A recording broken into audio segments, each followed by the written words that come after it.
Education goes beyond the 3 R's, reading, writing, and arithmetic. A full high school education now includes the chance to study the trades, to actually train in the technical fields. Students and businesses love it.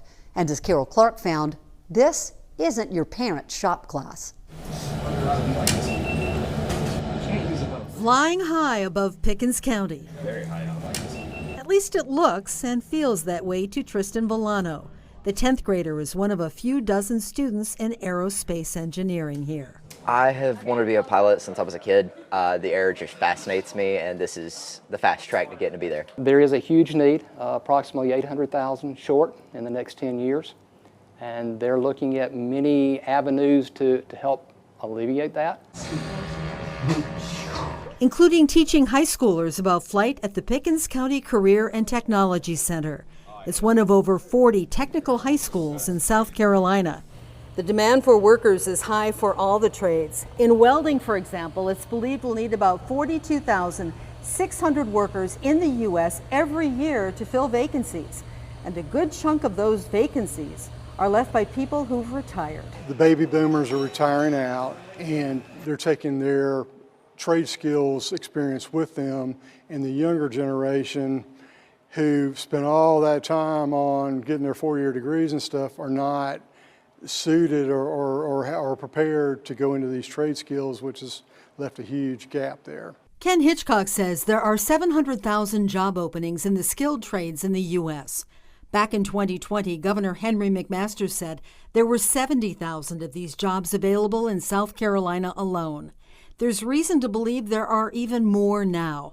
The U.S. Chamber of Commerce lists the state as one of the most severe overall for a worker shortage. Are you hurting anywhere? Healthcare is high demand. Maddie Wise has been training in patient care for 3 years, and that gave her a clear path. I definitely feel like it will save a lot of time. I'm going to go to Greenville Tech too, and then I'm going to get my RN license. And it will take 2 to 3 years, and then after that I'm going to go work as a RN. But for students who want to work right after school, jobs are there. So when they're done here, they can actually go straight into the workforce. And I think it helps them. A really key element. Ray Farley of Alliance Pickens would agree. He champions the scholar technician ideal, students using their minds and their hands.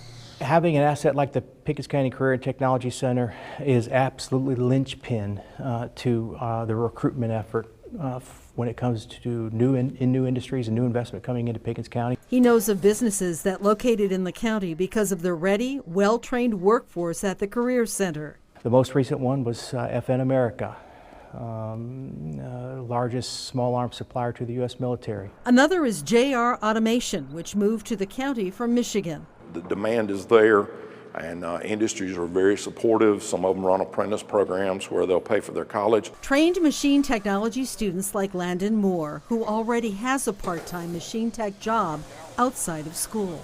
I love it. I mean, in a way, I feel like I was kind of born to do this. Yeah, it's nice. Ken Hitchcock thinks it's more than nice. Our graduation rate for students that have completed a pathway at the Pickens County Career and Technology Center is 98.5%.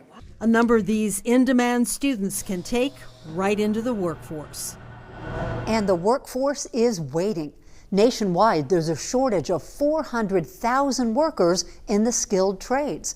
But local students are aware and they're eager to jump in. In fact, the welding instructor told Carol he has a waiting list of 200 students for his classes. Still to come on Chronicle. We're going to need more buses. That's just a fact, and we're going to need more drivers.